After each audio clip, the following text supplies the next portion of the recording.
Got your coffee, got your no-dos, got your chocolate, whatever it takes. This stuff is more complex. I'm laying the foundation for what's called the action potential, okay? So just to give you an idea of where we're going. What makes my muscles function, my skeletal, my heart, my smooth muscle, what makes my nerves work is a phenomenon, I should say, called the action potential. Okay? The action potential is the electrical activity in the body that makes muscles and nerves work. So in order for us to understand that, we need to understand the smallest part of that electrical activity and how it happens. This is how it starts, understanding this activity here, called the sodium-potassium pump. Okay? The sodium-potassium pump is an active transport which will regulate the balance of where sodium and potassium are, sodium on the outside of the cell, potassium on the inside of the cell. Okay? So the sodium-potassium pump. Because what happens is, because sodium, let's zoom in here. Okay. So if we go back to our nice little composite cell here.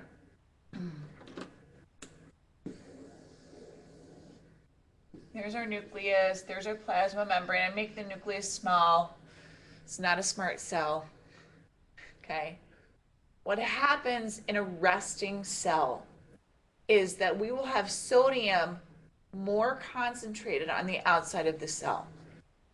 Now sodium, if you remember from our chemistry, the symbol is Na and it's an ion, so it has a positive charge. Okay, sodium, Na, positive charge.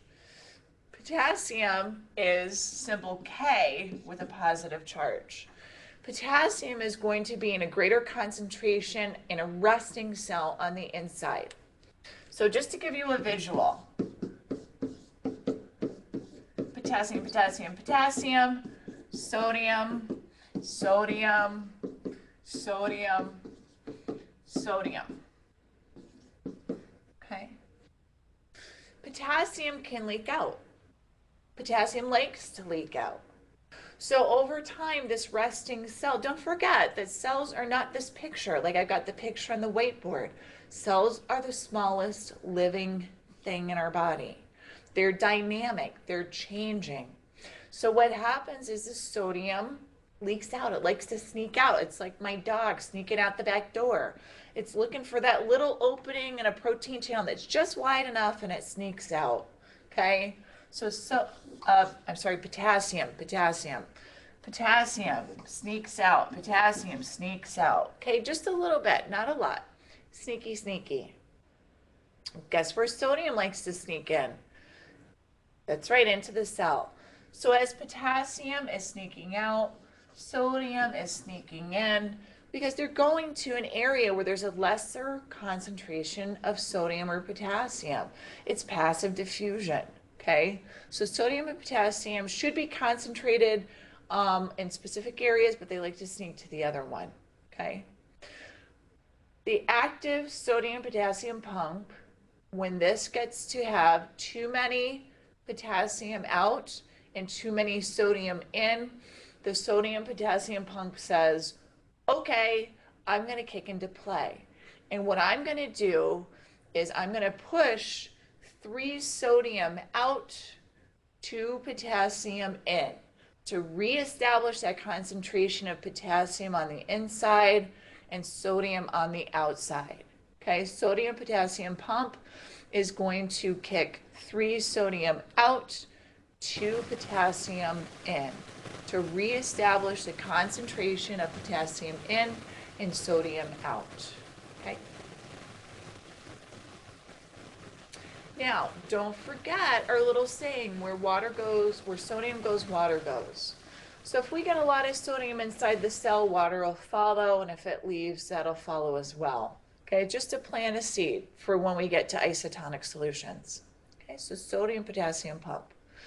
Now, what this does is it helps to establish a charge across the cell.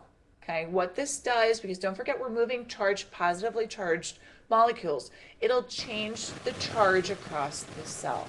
Okay? And what happens is we establish what's called the resting membrane potential. So if we're looking at a cell that is resting, and if we're looking at a cell that's resting, we generally have more potassium on the inside, right? And then we have more sodium on the outside.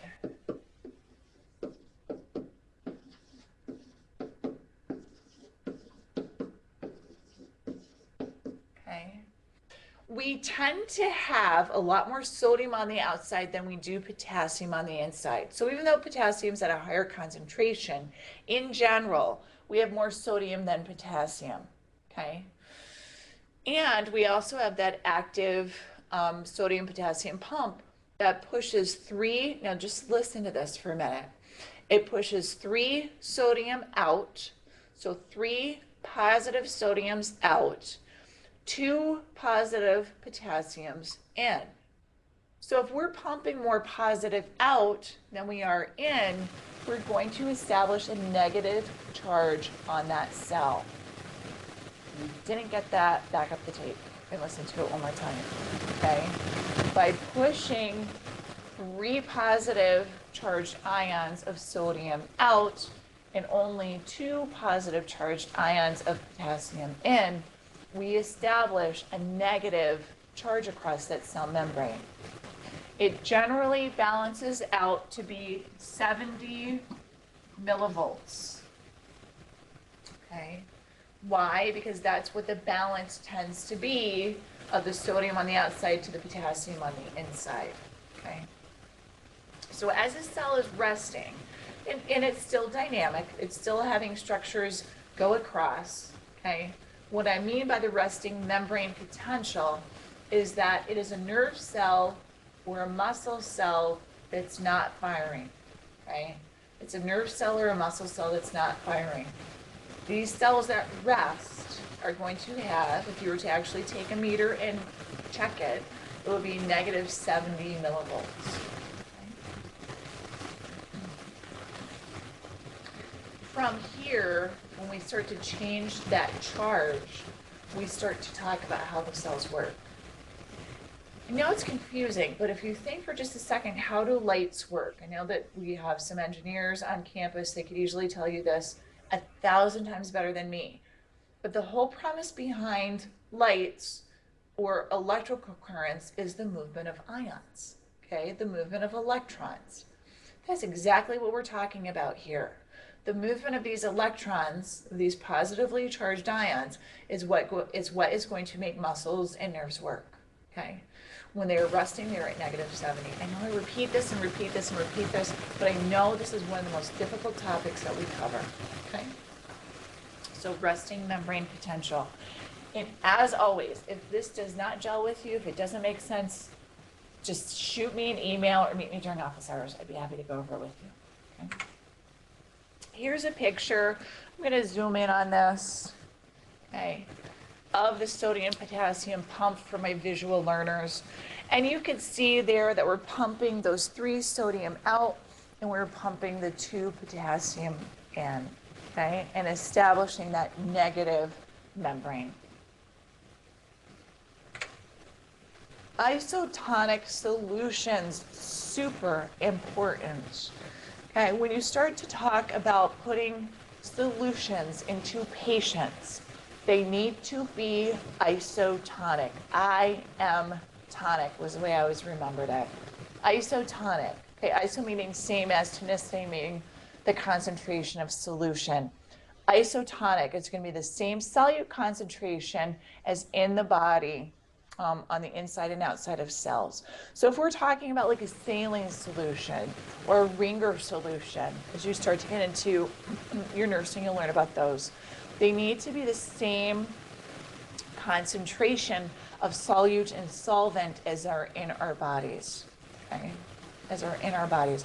Very important. If not, We can have the cells shrink or we can have the cells grow. It's bad. Now, osmolarity is going to be the measure of total concentration of solute particles in a solution. Osmolarity. And you'll see a lot of solutions labeled as such. They'll give you the osmolarity of that solution, okay, and that'll give you usually what will be the isotonic solution for the body. Now, if we look at the next screen, we've got a red blood cell. Now, let me tell you, it should look like the one on the left. It should look like that Werther candy. It's called a biconcave disc because it's got an indentation on both sides.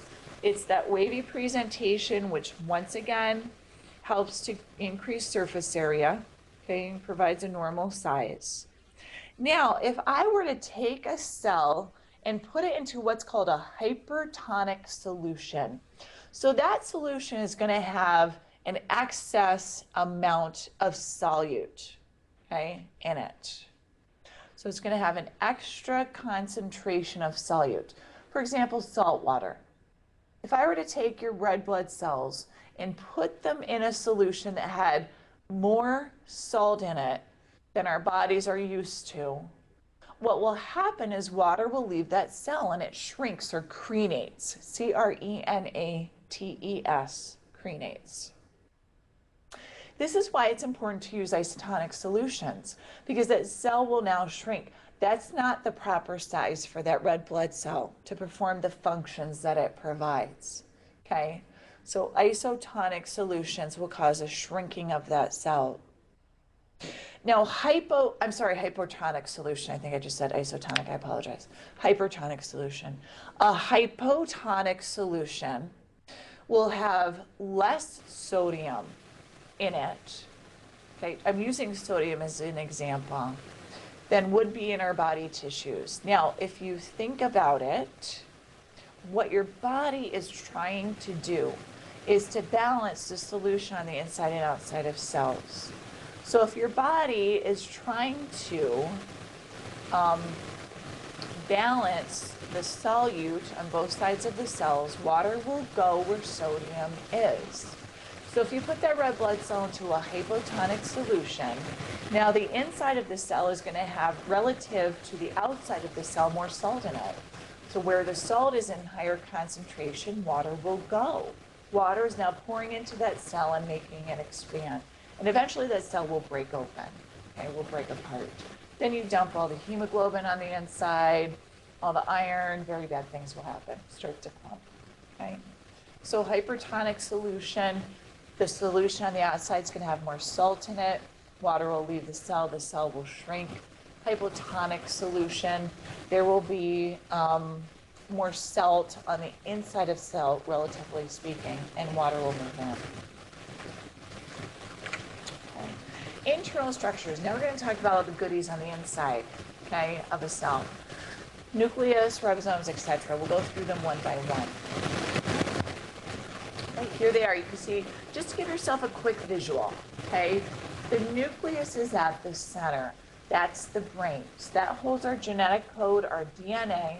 It also helps to give us the basis for protein creation, okay?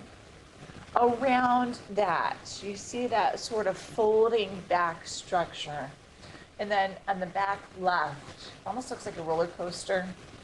Okay, those are both endoplasmic reticulum, excuse me. Okay. There's rough endoplasmic reticulum and there's smooth endoplasmic reticulum. And once again, I just want you to get a visual.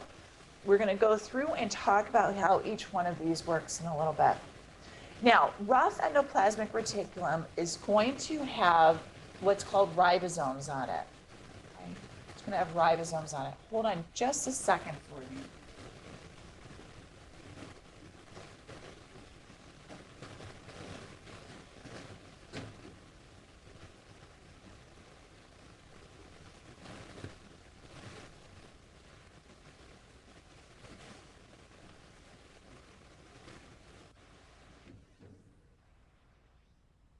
I'm back. Sorry about that. So the rough ear is going to have ribosomes on it. And those ribosomes are like little studs almost. They look like little rhinestone studs. and they're all over that. And the ribosomes are going to be the site for the production of proteins. Okay, they help begin the process of the linkages of the codes for proteins. Smooth endoplasmic reticulum is going to help package macromolecules. We'll get into that in a little bit. Same thing with Golgi apparatus. We have some vesicles in there, look like little bubbles floating around, and mitochondria look like little kidney beans, okay, with little folded membranes on the inside.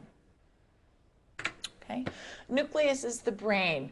As you're going through this, guys, the best way to remember this material, first of all, is to memorize it and go over and over it. As we talk about this, go back to that picture, look at it, okay, get a visual for it. Try to say in your mind what it does. The better you can create these pictures, the better you'll remember this material, okay? So nucleus is the brain. It holds genetic material. This is where our DNA is contained. It is membrane bound, okay? It has a semi-permeable membrane as well. Helps to form ribosomes that'll be sent out into that rough endoplasmic reticulum. Also helps to form the code for proteins, okay? Genetic disorders. So mutation of the genes and DNA. I just gave you a few examples of some genetic disorders. Down syndrome is fairly well known. Okay, women who are over 35 have an increased risk for this as they're, well, what happens is when women are born, they are born basically with the eggs that they will have their whole life. Much like me being over 35, I'm tired. And frankly, my eggs are tired too. As you get older, your eggs get worn down. They get tired. They get old. The DNA starts to break down, and they're more prone to creating genetic or defects in them. Okay, Down syndrome is one of those causes. Okay, one of those genetic disorders, I should say. Turner syndrome is when a female has one chromosome, an X chromosome. It affects their sexual development. They tend to present short in stature with a web neck. They also can be mentally retarded, and they are infertile. Okay, so Turner syndrome. Klinefelter syndrome, XXY, it's in men. It's when they present more feminine, thinner in stature, okay? Cystic fibrosis. And I'm kind of buzzing through these. We'll get through them in the future, but I just want to give you some clinical things. Cystic fibrosis is lung and digestive problems due to an excessive production of mucus. So people with cystic fibrosis tend to have difficulty breathing, but they also tend to have difficulty absorbing foodstuffs because it blocks the duct that releases enzymes that break down foodstuffs. Okay, Morphine syndrome is when people are very, very tall. They tend to have very overly flexible joints and heart problems. Okay, and muscular dystrophy is muscular wasting. I think a lot of us are familiar with this. Okay, there are many different types. Muscular dystrophy, there are very benign to very aggressive forms. Ribosomes are those little studs that are going to be found in the rough ER that helps to produce protein structures in the body. So they're out in the cytosol.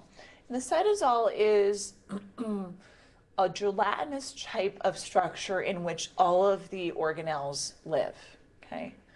So ribosomes help to create protein. They're attached to the endoplasmic reticulum, specifically the rough endoplasmic reticulum. A lot of people call it rough ER.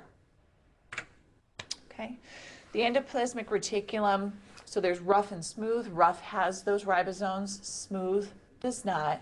You saw it, it folded back over itself several times.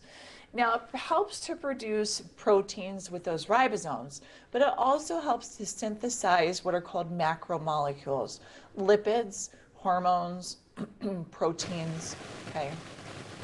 So rough and smooth ER. There's this little sub picture of those. The rough is going to be the purple structure, okay? And you can see the ribosomes on it. And then the smooth is more of a tube-like kind of presentation. Almost like branches on a tree. Golgi apparatus is the UPS of the cell. So as those macromolecules come out, okay, as hormones or fats come out, the Golgi apparatus will actually help to refine them, package them in what's called a vesicle. Okay, so it passes through the Golgi apparatus, and then they're put into a membrane-bound vesicle. And that vesicle is what looked like the little bubbles in the cell. Okay, and it moves out to the surface of the cell to be excreted. Now, some of them are called lysosomes, Lysosomes. Okay, lysosomes. Those are important because they contain enzymes in them, those lysosomes. They're digestive enzymes. Those are important because when we start to talk about the breaking down of materials in the body, those lysosomes with those digestive enzymes are really good to do that. Okay, they're really good to do that. Here's a picture of that little Golgi apparatus, just to give you a visual. And you can see those bubble-like structures called the lysosomes there. Okay. Mitochondria is a hyperactive child. I love calling it this. Provides energy for cells. So it is going to produce through a very complex series of steps, which we'll get into in AP2, I believe. Okay. Provides energy for cells to creates adenosine triphosphate. Okay. ATP is going to be the main provider of energy for the body at a molecular level. Okay, at a molecular level. Here's an important thought that I want to sort of put into your head. In order to create ATP, we need glucose and oxygen. Okay, now we could provide or create ATP, I shouldn't say it that way. We can create it other ways. The most efficient, effective way is when we have plenty of glucose and plenty of oxygen. Okay? When we put glucose and oxygen into mitochondria, which is that little kidney bean shaped cell that you see inside the picture that we looked at, it creates lots of ATP. Okay, now we could create it without glucose, without oxygen, but it's not as effective as having both of those. Okay, there's our little mitochondria. And it actually has a double membrane. You could see that there's a membrane on the inside and a membrane on the outside. Okay. Fat and glycogen are stored forms of energy. Okay, put that in your head right now. Fat and glycogen are our stored forms of energy. So fat, also known biochemically as lipids, is stored subcutaneously beneath the skin, okay, below cutaneously skin. Fat is stored there as a storehouse for energy. Now, glycogen, guys, is a stored form of glucose. Okay? Glycogen is a stored form of glucose. So if we come back out for just a second, that's way too far. Sorry about that. Try this one. In. Good. Okay. Okay, so glycogen is the stored form of glucose. Now what happens is we have these little subunits of glucose. Okay. This is what a glucose molecule remotely will look like. Okay. And if we link several of those glucose units together into long chains of glucose, that is called glycogen. Okay? Glycogen is stored primarily or mostly in the liver and the skeletal muscle. Okay? In the liver and the skeletal muscle. So these long chains of glucose are stored primarily in the liver and the skeletal muscle. If our stores of glucose decrease and we need more energy, our body will say to the liver, hey, need some glucose. It'll actually come and break apart those chains of glycogen. So now we have individual units of glucose to be used for energy. Okay, so glycogen, long chains of glucose linked together, stored primarily in the liver and the skeletal muscle. Now the liver is the storage house. The skeletal muscle is really greedy. It's very metabolic. I've used a ton of energy already talking to you. So the skeletal muscle keeps that glycogen for itself.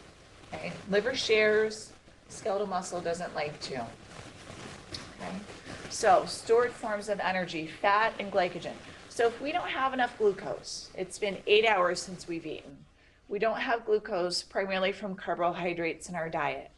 What our body does is it starts looking, okay? It starts looking for energy. It's going to find those storages of glycogen. It starts to break off glucose units.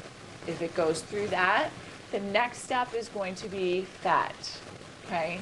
It'll tap into the fat in the body for energy. We like glucose though, okay? Because glucose is going to be the most efficient means by which we will create energy. Fat is going to be the second means, okay? Fat is going to produce about half the amount of energy that glucose does. Okay, so stored energy, fat and glycogen. So cell support and movement, we've got the cytoskeleton, which is going to be like the skeleton of the cell, okay? We have cilia, which we talked about, those hair-like projections on the top of a cell. Let me back out. Okay, cilia. That's too far. I'm sorry. Come under. There we go. Okay. So flagella is going to be this whip-like tail that we see in sperm. That's the only place we see it. Okay. Centrioles are going to be like guy wires that will help support the cell during division.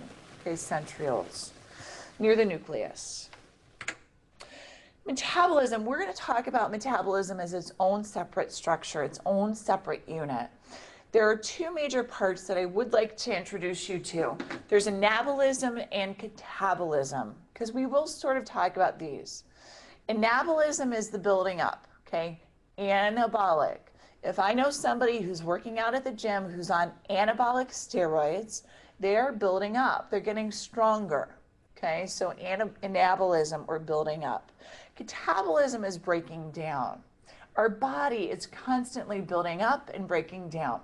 Building up by making protein units, storing glucose as glycogen, recreating more bone, or breaking bone down so we have more calcium, breaking apart glycogen so we can use glucose from those stored energies, okay? Our body's constantly doing this. It's very dynamic. Okay, it's very dynamic. And I gave you an example at the bottom of ATP and ADP. Okay, ATP minus a phosphate turns into ADP. That'll be catabolism. And one of my students, gosh, years ago, told me that catabolism sounds like cannibalism. Okay, so breaking down an ATP to an ADP is like cannibalism, turning ATP into a smaller unit, eating it down to ADP. Building up would be ADP turning into ATP with a phosphate, okay? Metabolic syndrome. Talking about metabolism. Okay, metabolic syndrome is quite the buzzword at this point. There's many derivations of this at this point. Some of the things that contribute to it. Now, in order for a patient to have true metabolic syndrome, they would have to have 3 of these lists of conditions. Okay, waist of 40 inches for men and 35 for women. That's a tough one, right? Because we have so many different heights. It's a guideline. It's a guideline. Triglycerides of 150 or higher, an HDL of 40 or below. When we're talking about lipids, okay, triglycerides and LDL, low density lipoproteins. And I get specifically into this when we get further into our classwork. LDL and HDL and triglycerides. Okay, so triglycerides and LDL are kind of, I don't want to say bad fat, but those two are the fats that will take fat from our diet and put it into our tissues. Okay, LDL and triglycerides. HDL, I always remember as happy lipoproteins, high density lipoproteins. What that does is it will go out to the tissues and basically suck up the extra fat from the tissues and bring it back to the liver to be excreted. So HDL is sort of the cleaner upper. It's going to go through the body, clean up any extra fat, and send it back to the liver to be processed. Okay? High blood pressure above 130/85 or glucose above 110 milligrams per deciliter. Okay, if somebody has 3 of these, they have what's called metabolic syndrome. Their body is going to be less effective with its metabolism. It's going to be more prone to disease processes such as diabetes, high cholesterol, heart problems, atherosclerosis. Okay, so metabolic syndrome, any of those 3. Okay. We're seeing more and more of this, okay? Obesity is an epidemic. It really, really is. And it's sad, but we're starting to see it in our children. So metabolic syndrome is something that you will see more and more if you're working in the healthcare field. And if you're not, you'll see it more and more among the people around you. Okay, metabolic syndrome. Glucose, glucose, glucose, energy. Glucose equals energy. Glucose equals energy.